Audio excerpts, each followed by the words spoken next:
Good afternoon, everyone, and welcome to the Freeback Friday afternoon edition of The Rundown. I am your host, Craig DeLuz, coming at you from the left coast behind the Iron Curtain, otherwise known as the Sierras. But as we all know, I do not do this program by myself. No, I assist you in the daily operations of the Rundown. It's great to be here with you and Viewerland, folks. My name is Mike Piwowarski, coming to you live from the East Coast on Freeback Friday. Any special plans for this weekend, sir? Yes, it's air show weekend. I'm going to go geek out at the air show. Oh, that's right. That's you're one of those people who like to fly airplanes and stuff like that. So I'm gonna go fly some airplanes. I'm gonna go maybe fly some helicopters and then sit at the air show and watch other people do it. Very nice, very nice. I am very, very, very, very happy for you, sir. Why, thank you. How about you, sir? Anything planned for this weekend? You know what? I've had so many weekends where I've had so much stuff planned. I'm actually just planning on mowing the lawn and relaxing this weekend. Aw, how nice. That sounds very domestic. So very, very domesticated. I will be very domesticated this weekend. I'll let you enjoy. Let me ask you this, though, Craig, before we move on. If you could just adjust my settings just a hair, because all I'm staring at is your big mug here. Oh, that's right.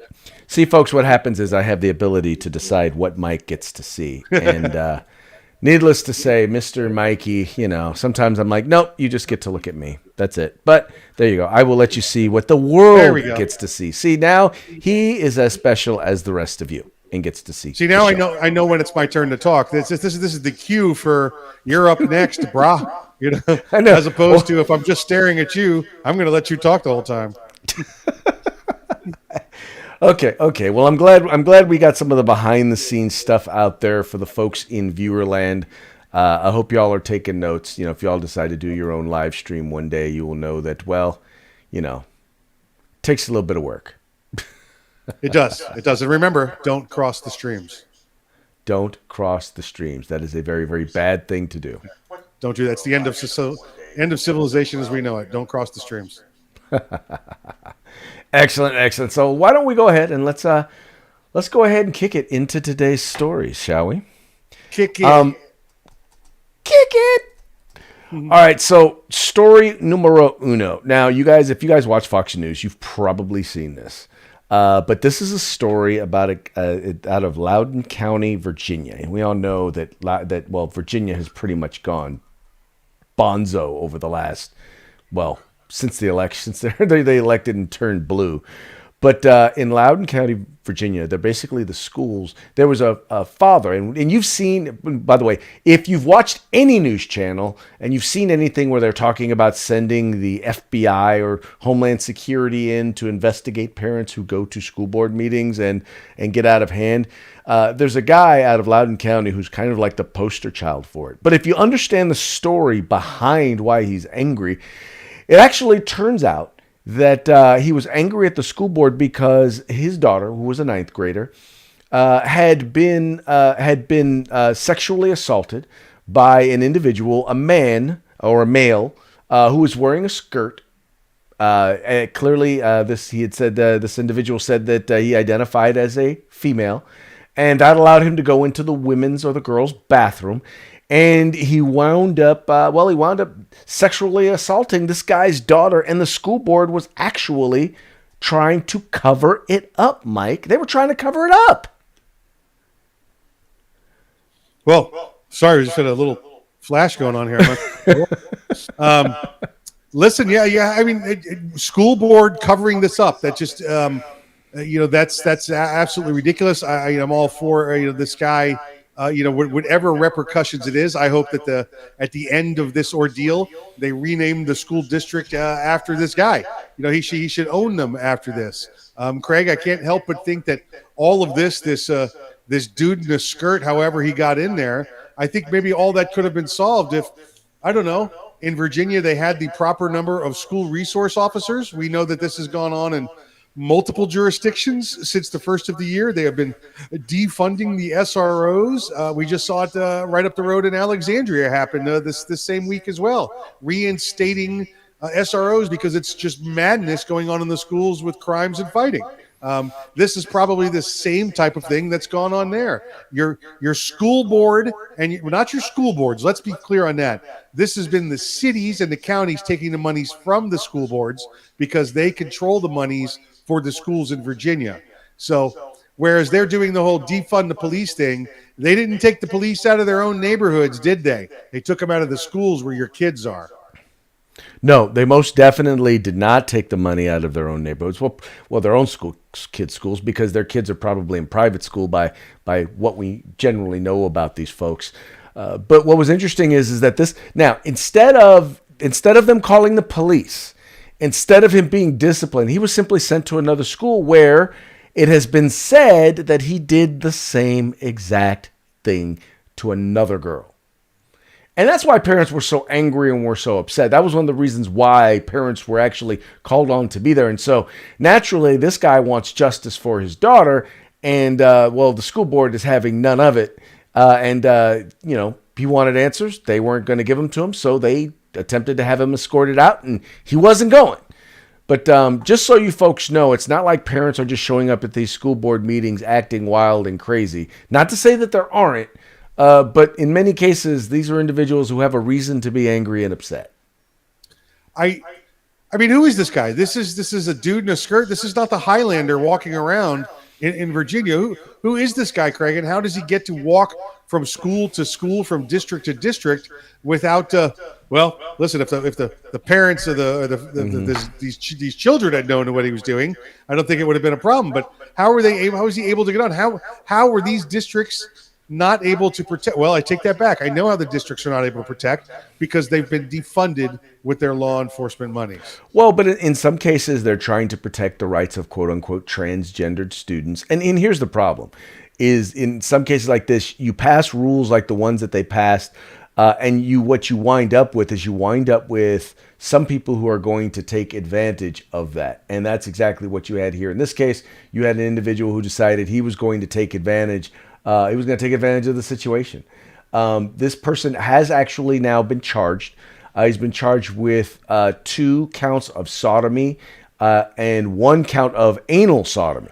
So once again, we know that at least somebody now believes that he had committed a crime. If the school district had actually reached out and done what they were supposed to do in the very beginning, and I think part of the reason they're trying to cover this up is because they realized they didn't do what they were supposed to do. They're mandated reporters. The school is they're required by law to report stuff like this, and they didn't. And that's why I think we know why the parent is upset and horrified. But I think I agree with these parents. I think the superintendent needs to resign over how this thing was handled. Yeah, 100%. Well, again, superintendent or the city council or the mayor. If the school board's the one, like you say, and the school board was concealing it and hiding it, then 100%, not only should they resign, but they should be prosecuted as well for child endangerment because they let this person go from one location to another. Right. So that should occur there as well.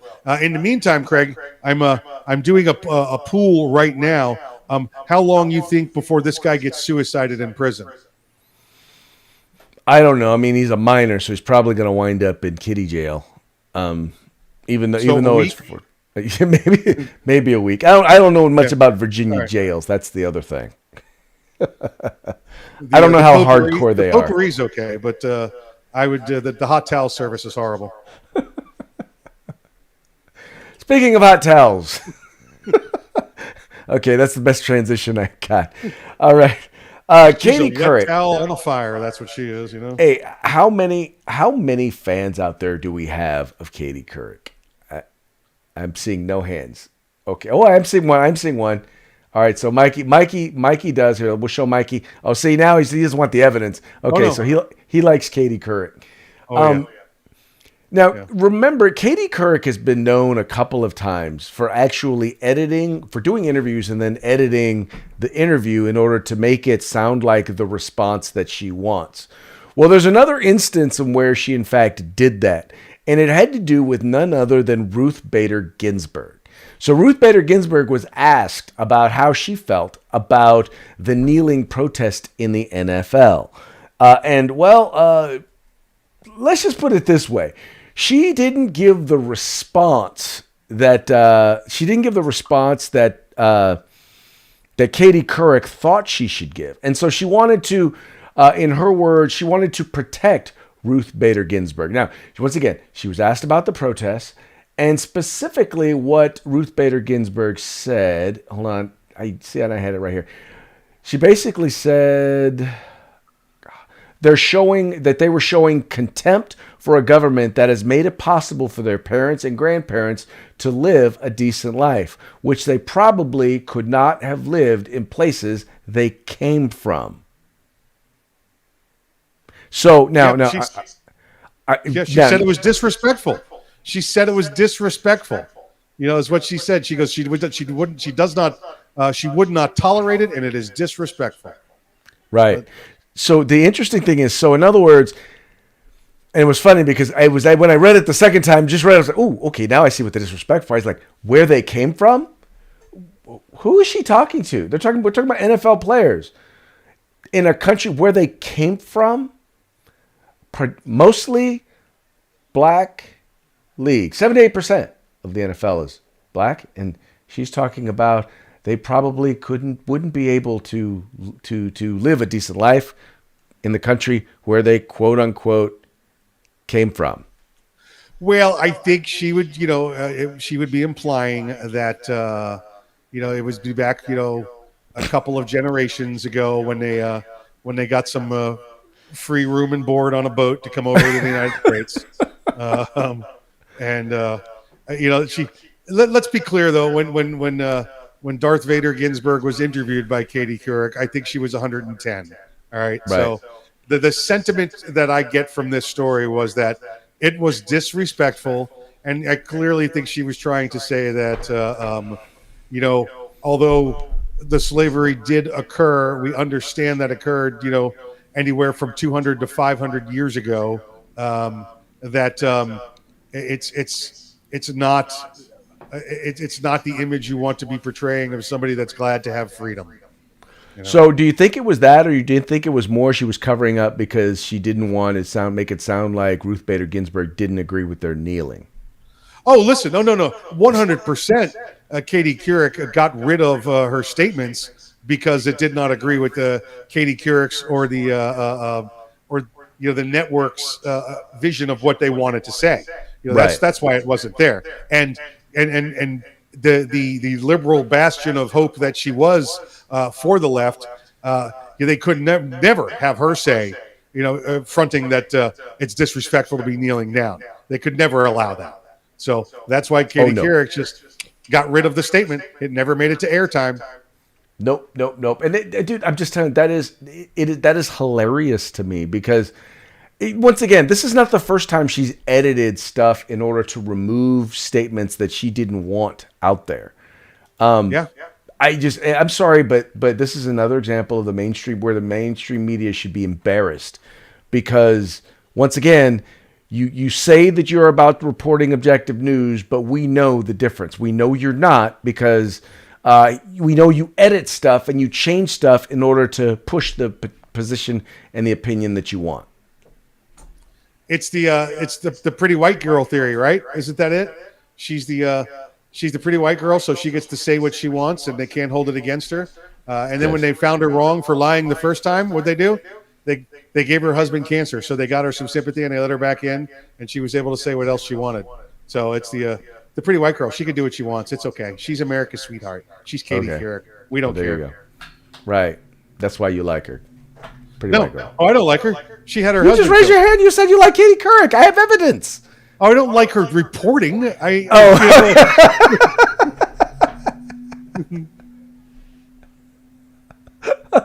Okay. I will let you slide on that one. I don't like her politics. I mean, come on. All right, we'll let you slide on that. We'll let you slide on that one. Well, someone who's not getting the opportunity to slide is a student who goes to Yale Law. Now, this is an individual. He decided that he was going to throw a party, and so he put out an email and he said, hey, come to our trap house. We're going to have a party and we're going to have It's going to be we're going to have we're going to have apple pie and Popeye's chicken, right? He said this. Now this is a kid guy who is a member of the Federalist Society, which is a group of basically conservatives. But he's also Native American. So he's a member of a Native American law organization. Well, he sent the email out, and someone responded to the email, basically accused him of basically supporting blackface or whiteface, or no, blackface, and accusing black people of smoking crack because of his flyer. Now, turns out, unbeknownst to me, I did not know this. So a trap house is a term or a terminology used in multiple different ways. It historically has been used to define a crack house. But more recently, especially on college campuses, it's basically a place where young people who are probably not old enough to drink, where young people can go and get, free beer. But they naturally assumed that it was because of, he's a conservative, so therefore he must be racist, that he was talking about crack. And when he included Popeye's chicken, which I didn't know that liking Popeye's chicken made you racist, I'm damn racist, evidently. I told you that the Lord's chicken, Chick-fil-A will save your soul, and Hood Chicken Popeyes is going to get nasty, stupid stuff like this to happen. All right, gangsta. I just made the connection. So wait a minute. So you got Hood, you got Hood sinful chicken with with the trap house, with the crack house, the rock house. Now I'm seeing the connection, except unless you're saying that, black people and crack are synonymous, I'm still not getting the racist undertones. No, not at all. I don't see how. I'm curious how. And this article cites since 2016, Trap House has been the name for it. I'm like, well, when did that happen? Was there memos that went out about that? Listen, as far as I know, the Trap House in law enforcement, you know what the Trap House is? That's where we do the deals in front of, and then we pop out and grab you. Okay, right. It's the Trap House because we trapped you. That's the Trap House. Right. So now all of a sudden, the Trap House, according to some rap artist, and an artist is a stretch, by the way, from 2016, means white people wearing blackface, drinking beer. What? Where did that come from? Who's making these definitions up now? I believe Katie Couric more than I believe that rap artist. If you go to the website where the story is, it's the Washington Free Beacon.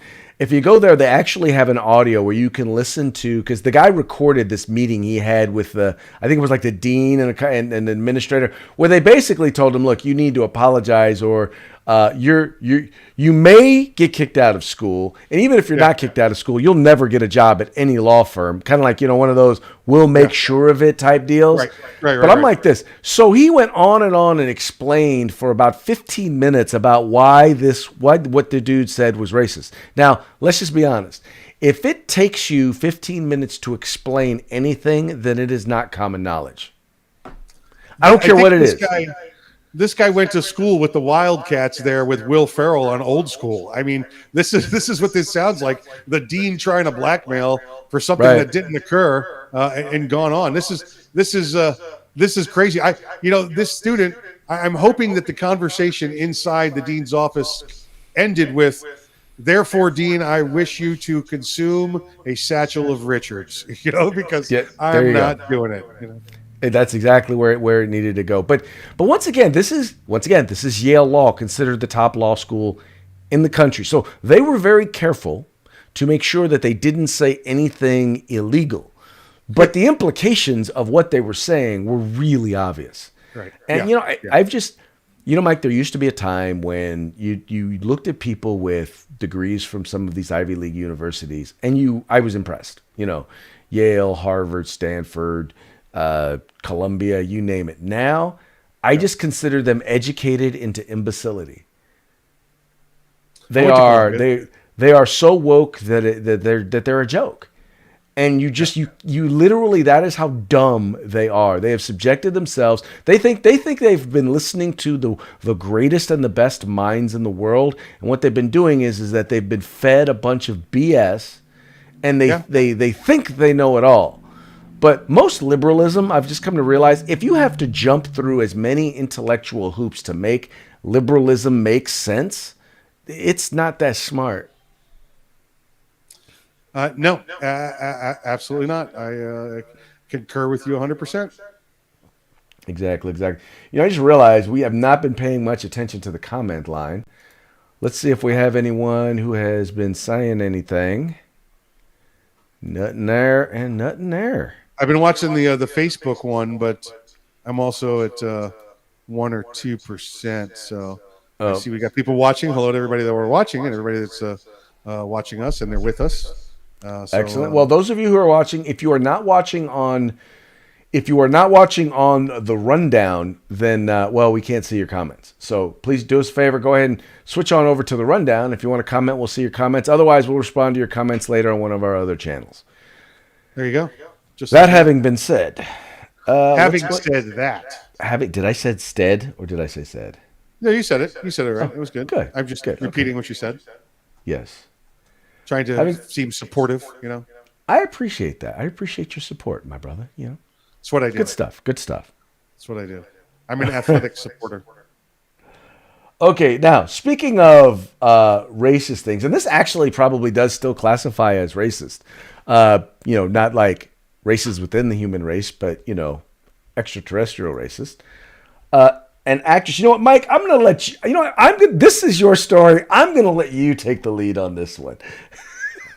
So I'm standing in the bank yesterday, right? And my bank has these monitors on the wall behind the tellers, and it runs like these 30-second news clips. There's no audio. It's just quick snapshots with a 2-sentence story, and that's it.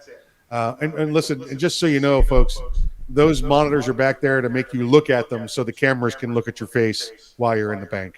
And I'm standing there and depositing a couple of checks, and the young lady tells me, this much will be available today, and the rest will be available on 2 business days. And I see this story pop up with Demi Lovato, and I read it, and I said, that's not right. And she said, no, it's right. The checks will deposit today. And I was like, no. Did you see the Demi Lovato story? Well, she's not allowed to turn around because she can't turn her back on the on the teller position there. And I said, hold on, I'll read it to you. It says, Demi Lovato says the term aliens is derogatory to extraterrestrials. And I said that to her, and she said, well, that can't be right. And I said, I know. I know, right? I mean, and so the two of us sat there theorizing. We're like, well, maybe she meant it's derogatory to the illegal aliens if you call them alien rather than call them illegal immigrants. And I go, yeah, but the word extraterrestrial is in quotes here. At some point, it had to have been used. And this is basically what I did with my day yesterday. I found out who Demi Lovato was. Because prior to that, I did not know.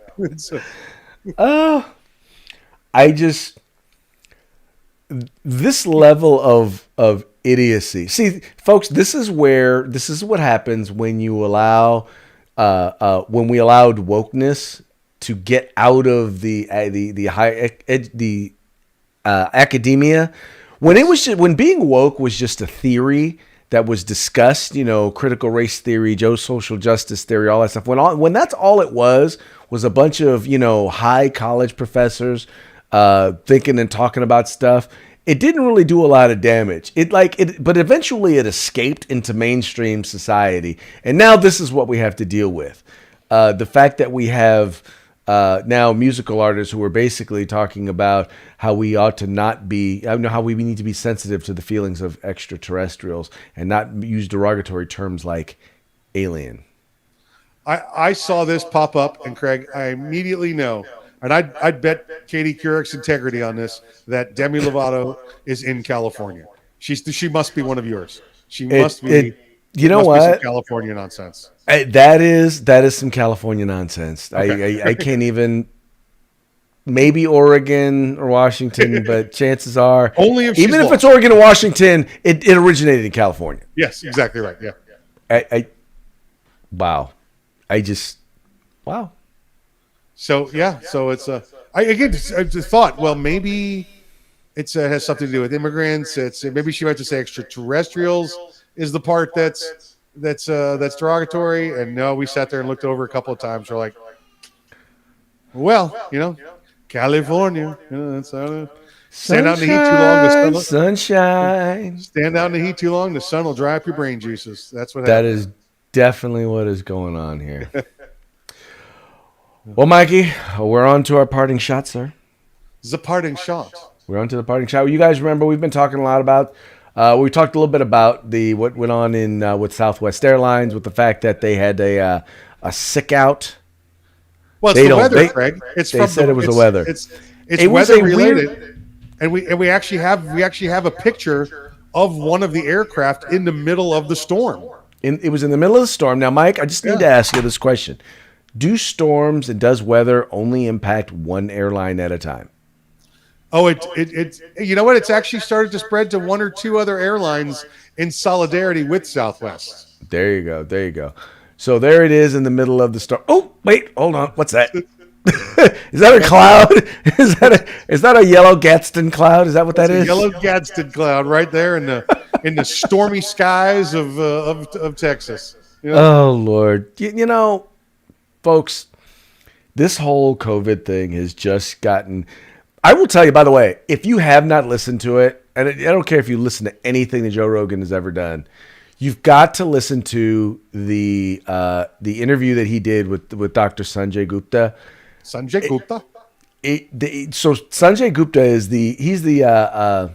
he's like a lead medical correspondent or for CNN, and Joe Rogan just so masterfully leads him down this path of going against 90% of the stuff that you hear on ESPN and on ESPN, on CNN and the mainstream media and all of these folks.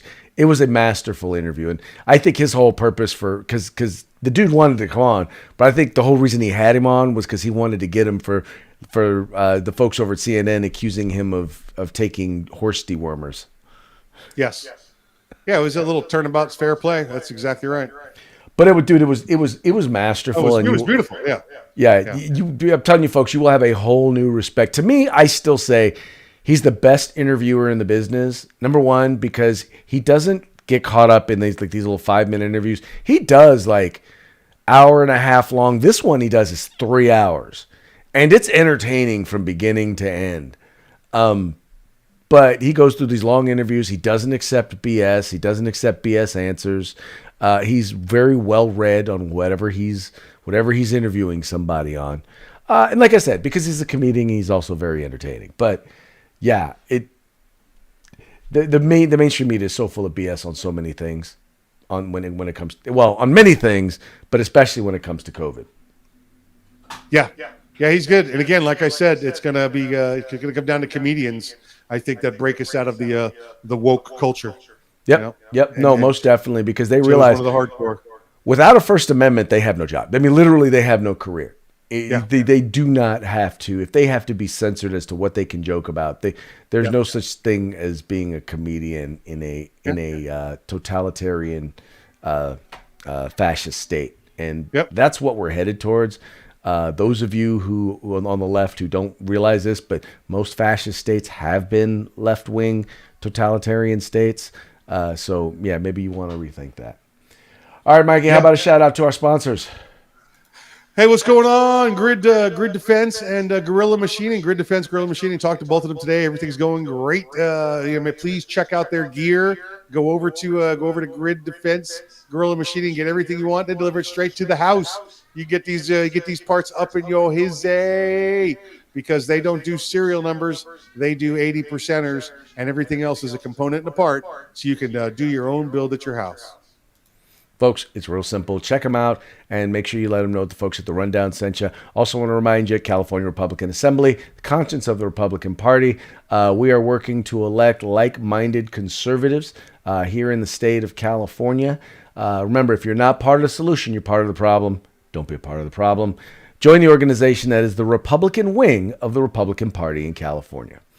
With that, folks, that's going to be the end of our show today. Thank you so much for tuning in. Thank you so much for liking and sharing and encouraging your friends to do the same. Yep. Thank you. Like, share, subscribe, and my sympathies go out to my Giants fans, my friends.